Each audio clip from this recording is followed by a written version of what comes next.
Mind ennast ka frustreerib nagu see restoranides, kui sa oled nagu ja kõik on seal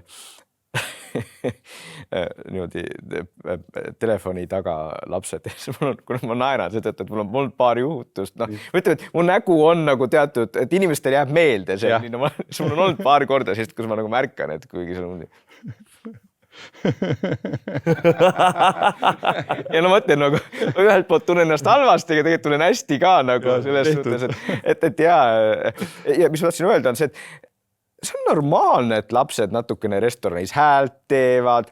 natukene vigisevad, et kõik ei pea olema ka nii, et tõesti, et meil on kogu aeg igal pool vaikus, kõik on ekraanides, et lapsed on lapsed, las nad olla lapsed ja ka restoranides, eks. Et mind selles suhtes palju rohkem segab see, kui mul kõik lapsed ümber on kuskil seal telefonis, kui see, kui nad lihtsalt ajaksid mingit lolli juttu ja kuuled, kuidas keegi teeb mingit lolli nalja ja teine natukene karjub, et mind see ei sega.